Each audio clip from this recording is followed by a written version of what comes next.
네, 반갑습니다. 엠마오 요리문답입니다. 지난 문항들 짧게 복습하고 시작해 보겠습니다. 지난번에 우리가 이런 질문 던져봤습니다. 그 이후 인간에게는 어떤 일이 벌어졌나요? 즉, 선악과 사건이 일어난 후로 인간에게 어떤 일이 일어났는지. 우리가 익히 알고 있듯이 악함과 죽음이 그때부터 시작이 되었고요. 그리고 무엇보다 세 가지의 관계가 깨어졌음을 강조했습니다. 그 세 가지의 관계 어떤 건지 기억나시나요? 첫 번째가 바로 하나님과의 관계, 두 번째가 인간과의 관계, 마지막 세 번째가 자연과의 관계가 깨어졌다라고 이야기했었습니다. 그러면서 오늘날 참 이런 힘든 세상이 펼쳐진 것이죠. 그러니까 악함과 죽음이 가득하고 모든 관계가 깨어진 지금의 모습이 절대 원래의 당연한 모습이 아니라고 했습니다. 분명히 하나님은 너무나 아름답고 너무나 온전하게 세상을 창조했지만 우리가 하나님과의 관계를 끊으면서 이 모든 일이 벌어졌다라고 얘기했었죠. 자, 그러면 자연스럽게 우리는 그런 질문을 하게 됩니다. 자, 12문이죠. 인간이 이 상황을 벗어날 수 있는 방법은 없나요? 네, 세상 가운데 좌절을 느끼게 되니까 자연스럽게 이런 질문을 할 수밖에 없겠죠. 자, 그렇다면은 우리가 이 악함과 죽음, 관계의 깨짐, 이 정말 혼돈스러운 세상에서 벗어날 수 있는 방법은 없는가? 자, 여러분 어떻게 생각하세요? 여기에 대한 방법이 있을까요? 없을까요? 혹은 여기서 벌써 예수님 떠올리시는 분이 있을지 모르겠는데, 자, 그건 너무 스포일러니까 조금 자제하는 걸로 하고요. 자, 그러면 예수님을 제외하고는 정말로 여기에서 벗어날 수 있는 방법이 없을까요? 의외로 그렇지 않습니다. 자, 하나님께서 직접 우리가 우리의 힘으로 이 비참함을 벗어날 수 있는 방법을 제시하셨거든요. 자, 그 방법대로라면요, 진짜 우리는 죽음의 문제까지도 극복할 수 있습니다. 자, 어떤 방법일지 한번 보겠습니다. 자, 우선 짧게 내용부터 복습해 봅시다. 자, 하나님과 인간의 관계가 깨어졌습니다. 지속될 수가 없었죠. 왜? 모든 것을 받았던 인간, 당연히 감사해야 될 인간이 하나님을 거부했고 하나님의 자리를 심지어 대신 차지하려고 했으니까요. 당연히 관계가 끊어질 수밖에 없었죠. 자, 그러면 이후에 하나님이 인간들을 어떻게 하셨을까요? 그 말도 안 되는 짓을 한 인간을 없애버리시지 않으셨습니다. 왜냐하면 그래도 하나님은 인간을 사랑하셨기 때문이죠. 하지만 그렇다고 예전처럼 아주 온전한 관계를 유지할 수는 없었습니다. 분명히 인간이 지은 죄가 너무나 컸기 때문이죠. 만약에 거기에 대해서도 괜찮아, 그럴 수 있어 하고서 인간을 받아주게 된다면은 하나님은 죄의 동조자가 되시기 때문에 절대 그럴 수가 없죠. 자, 인간을 살려는 두었습니다. 하지만 인간이 하나님과 교제를 하고 싶다면, 하나님의 백성으로 남고 싶다라고 한다면 하나님이 제시한 조건을 지켜야 했습니다. 자, 하나님이 인간에게 제시한 조건, 그것은 무엇이었을까요? 바로 율법을 지키는 것이었어요. 사실 율법이라고 하니까 단어가 조금 어렵잖아요. 이게 일상적으로 쓰는 말이 아니다 보니까 그냥 간단합니다. 규칙, 법, 네, 그런 거예요. 자, 이 율법을 지켰을 때 비로소 하나님은 인간과의 관계를 허락해 주셨어요. 자, 이게 왜 중요했을까요? 자, 우리가 선악과 사건을 들었을 때 조금 억울한 느낌도 들지 않았어요? 뭐냐면은 연좌제라고 하는 거죠. 아, 잠깐만요. 내가 하나님을 거부한 게 아니라 우리 조상 아담이 하나님을 거부했고 하나님을 증오했어요. 근데 왜 내가 똑같은 취급을 당해야 됩니까? 억울하단 말이에요. 자, 그럼 하나님은 우리한테 어떻게 얘기하실까요? 오케이, 이게 억울하구나. 자, 그러면은 하나 증명하면 돼. 너는 너의 조상과 다르지 않다라는 걸 증명하면 돼. 그러면 너는 그 피가 흐르지 않고 있으니까 내가 너는 받아줄게 라고 할 수 있는 거죠. 그렇다면은 우리가 우리의 조상과 다르다, 나는 아담과 다른 족속이다 라는 걸 증명할 수 있는 방법은 무엇일까요? 그게 바로 율법을 지키는 것이었죠. 이 율법만 잘 지킨다면 하나님은 우리와의 관계를 온전하게 해주겠다라고 말씀하셨습니다. 자, 하나님이 이 말씀하신 순간을 알기 위해서 우리 인류의 역사, 그리고 이스라엘의 역사를 아주 잠깐만 훑어볼게요. 자, 처음에 하나님께서 아담을 만드셨습니다. 자, 근데 아담 때 하나님과의 관계가 깨어지고 말았죠. 자, 그 다음에 아담의 후손들로부터는 어떤 세상이 펼쳐지냐? 하나님과 관계가 끊어진 인간이 이 정도로 망가진다라는 것이 반복되어서 보여지고 있습니다.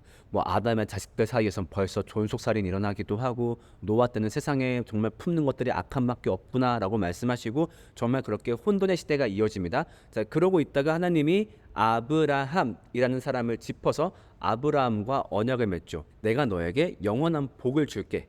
자, 그러면서 아브라함, 이삭, 야곱, 요셉, 이때까지는 하나님과 약속했던 사람들이 가족 단위였어요. 자, 어떤 일대의 약속으로도 하나님의 뜻을 인간들이 잘 알 수 있었습니다. 자, 그런데 요셉 이후에 이스라엘 민족들이 이집트에 가게 되면서 거기서 엄청나게 인구가 불어나게 됩니다. 자, 이때부터 아예 하나의 민족이 되어버린 거죠. 자, 그 전까지는 가족 단위였지만 이때부터 하나의 거대한 민족이 되어버립니다. 자, 이러면서 하나님은 더 이상 1대1의 언약이 아닌 민족 전체와 하나님 사이에 언약을 맺을 필요가 있었죠. 자, 그러면서 하나님이 이스라엘 백성한테 니네가 내 백성이 되고 싶다면 전제할 게 있어. 너희가 나를 따른다라고 한다면 너희의 정체성은 이것이야 하면서 이렇게 말씀을 내리십니다. 같이 한번 읽어볼게요. 이제 너희가 정말로 나의 말을 듣고 내가 세워준 언약을 지키면 너희는 모든 민족 가운데서 나의 보물이 될 것이다. 온 세상에 다 나의 것이다. 그러므로 너희는 내가 선택한 백성이 되고, 자, 너희는 내가 선택한 백성이 될 거야. 근데 그 전제 조건이 뭐라고요? 너희가 내가 세워준 언약을 지키면. 그래서 이 말씀을 필두로 이후에 이제 율법들이 제시되게 됩니다. 그래, 이것만 지키면 너희가 아담과 다른 인간들임을 내가 이해해 줄게. 때문에 너희는 나와 온전히 교제할 수 있어. 그러면서 이 관계가 끊기면서 발생했던 모든 문제들, 악함도 해결될 것이고 하나님, 인간, 자연 이 모든 관계도 회복될 거야. 그리고 심지어 너희들이 극복할 수 없다고 생각했던 죽음의 문제도 해결할 수 있어.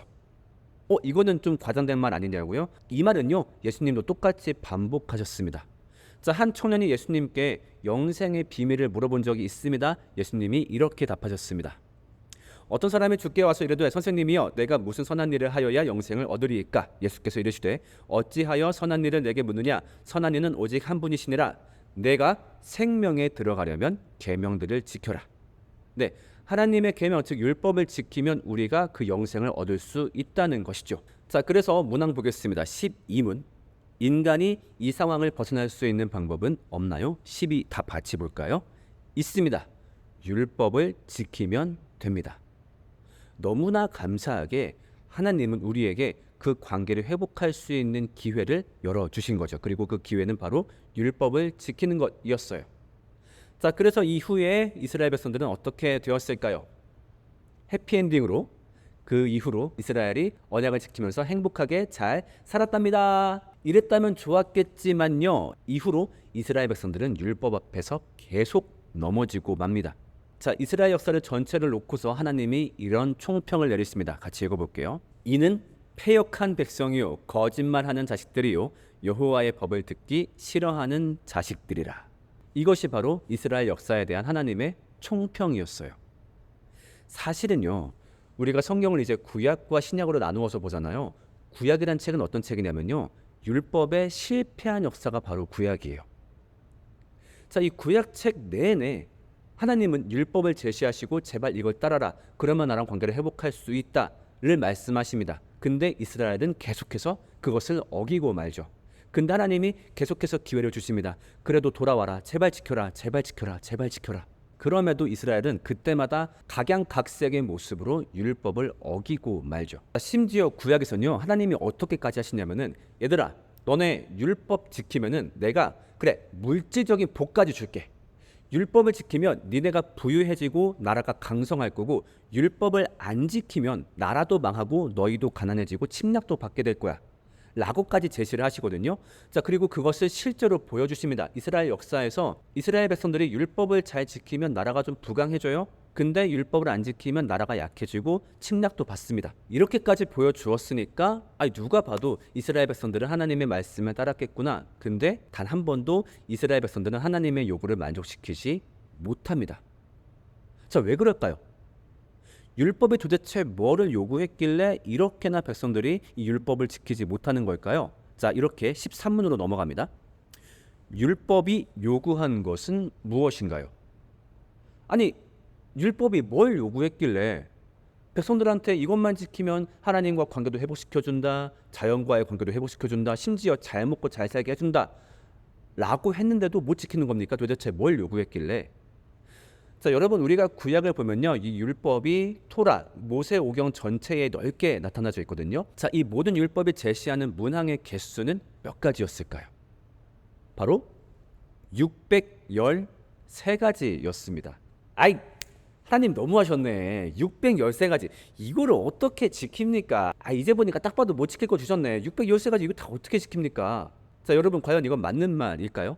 정말로 이스라엘 백성들은 율법의 문항이 너무 많아서 율법을 못 지킨 걸까요? 자, 그렇게 생각을 할까 봐요. 예수님이 이 율법을 요약해 주십니다. 자, 사람들이 예수님께 찾아와서 묻습니다. 예수님, 그 수많은 율법이 도대체 무엇을 가르치고 궁극적으로 말하고자 하는 게 무엇입니까? 라고 하니까 예수님이 깔끔하게 정리를 해 주시죠. 예수께서 이르시되 내 마음을 다하고 목숨을 다하고 뜻을 다하여 주 너의 하나님을 사랑하라 하셨으니 이것이 크고 첫째 되는 계명이요 둘째도 그와 같으니 내 이웃을 내 자신같이 사랑하라 하셨으니 이 두 계명이 온 율법과 선지자의 강령이니라. 결국 이 율법이 말하는 건 뭐다? 두 가지다라고 하는 거예요. 하나님 사랑해라, 이웃 사랑해라. 이 두 가지다라고 하는 거죠. 아, 그래, 율법이 많아서 지키기 어려웠어. 내가 정리해 줄게. 율법은 두 가지야. 하나님 사랑, 이웃 사랑. 어때? 이젠 하기 쉽지? 두 가지잖아, 두 가지. 이젠 하기 쉬운 거 맞지? 그치? 자, 그런데 문제는 무엇일까요? 우리는 이 단 두 가지를 지키지 못한다라고 하는 거죠. 왜 그럴까요? 우리 같이 답을 읽어볼게요.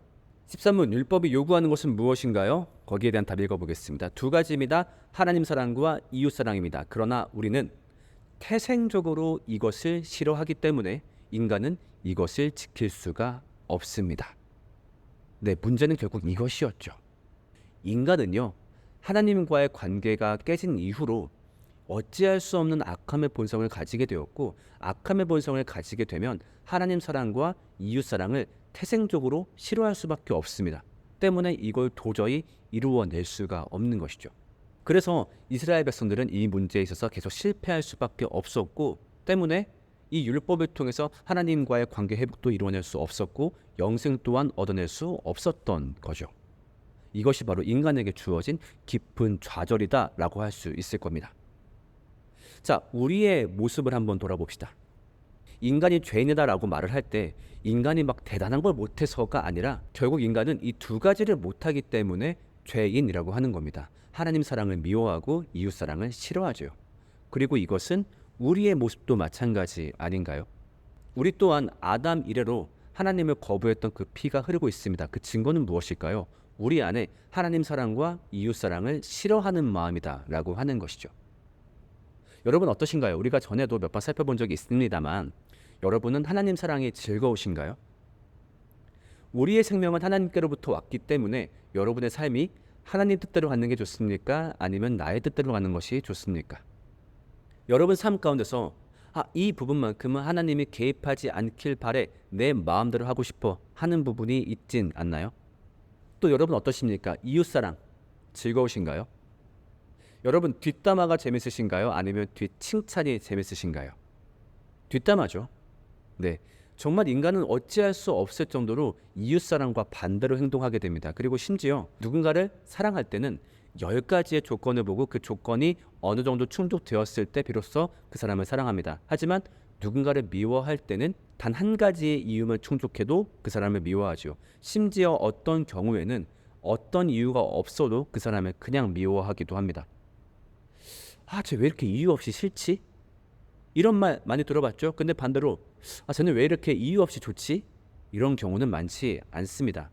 이것이 바로 우리의 본능이다라고 하는 것이죠.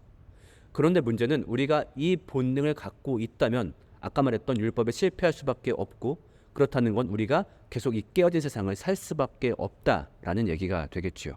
여러분 우리가 오늘 나눈 이야기는요, 여러분들이 기독교의 복음을 받아들이는 데 있어서 어찌 보면 가장 중요한 파트라고 할 수 있습니다. 나는 본능적으로 하나님을 미워하는구나, 나는 본능적으로 이웃을 미워하는구나. 이것은요 우리에게 굉장히 중요한 좌절입니다. 이 좌절이 있어야지만 이것을 깨달아야지만 여기서부터의 구원을 갈망할 수 있거든요. 이 좌절은 어떻게 알 수 있을까요? 우리 내면을 깊이 살펴봤을 때 깨달을 수 있습니다. 여러분은 여러분 안의 악함에 대해서 얼마나 눈을 뜨고 계신가요? 우리가 보통은 어떤 사회적인 시선 때문에 혹은 나의 이득 때문에 그럴듯한 모습을 보일 때가 있습니다. 근데 그러면서 그 모습이 나의 모습이다 라고 착각을 할 때가 있어요. 그런데 여러분, 우리는 우리 안에 있는 악함을 명확하게 바라보아야 합니다. 정말로 내가 어찌할 수 없는 이 악함의 본성, 그리고 이 세상을 만드신 창조주가 있다라고 한다면 절대 그분에게 용납될 수 없을, 그 선한 분께 절대 용납될 수 없을 그 더러운 본성이 우리 안에 있고 내가 이것 때문에 너무너무 힘들다. 이것이 바로 복음으로 우리를 인도해주는 굉장히 중요한 키포인트다라고 하는 것이죠.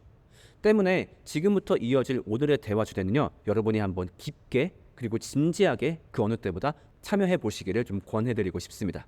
자, 이야기 주제 첫 번째입니다. 하나님 사랑과 이웃 사랑, 이 두 가지를 내가 못한다는 것을 느낄 때가 언제인가요? 여러분의 경험을 말해봅시다.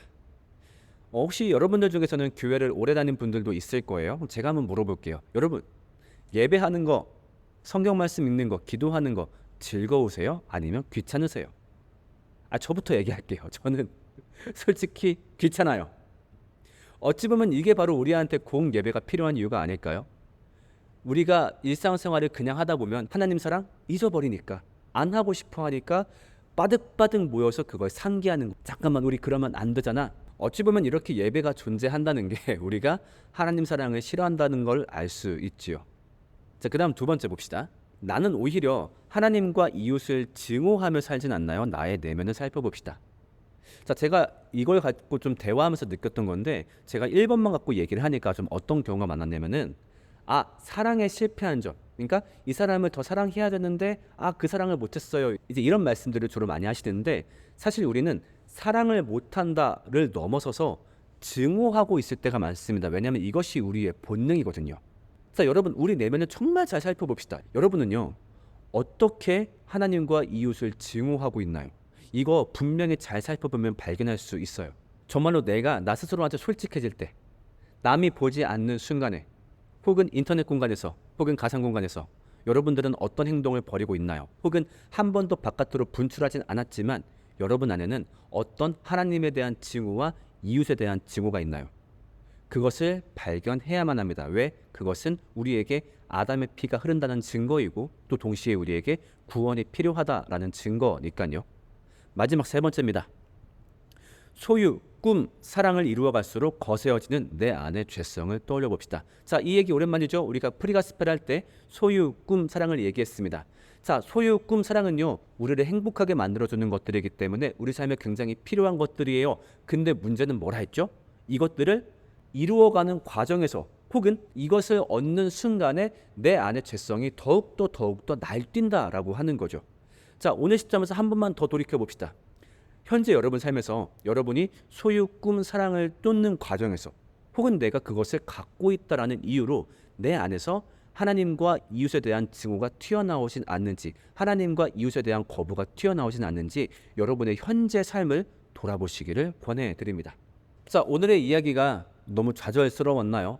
내 안엔 하나님 사랑과 이웃 사랑에 대한 마음이 없구나. 나는 그들을 증오하는구나. 나는 굉장히 혐오적인 존재이구나. 네, 그것이 일면 사실입니다. 자, 그런데 그 혐오스러운 존재가 고통받는 것을 견디지 못해서 그들을 위해 사랑을 준 이야기, 그것이 바로 성경의 이야기니까요. 끝까지 이 이야기를 잘 따라와 보시면 좋겠습니다. 그리고 동시에 이 사실은요, 우리한테 되게 큰 위로가 되기도 한다고 봅니다. 우리 삶에서 정말 나는 왜 그럴까? 나는 왜 이런 생각을 할까? 나는 쓰레기인가? 나만 왜 이렇게 구제불능 같지? 라고 할 때가 있으셨을 겁니다. 자, 그런데 성경은요, 우리의 원리를 알려주고 있지요. 그거 원래 그래. 누구나 그래. 네 잘못이 아니라 애초에 너에게 잘못된 일이 벌어졌기 때문에 그래. 그리고 거기에 대한 해결책을 성경이 함께 제시해주고 있죠. 때문에 여러분, 스스로한테 실망하실 때가 있습니까? 스스로에 대해서 좌절할 때가 있으신가요? 그렇다라고 한다면 더욱 이 이야기를 함께 따라가 보시면 좋겠습니다. 우리는 다음 시간에 만나 뵙겠습니다. 안녕.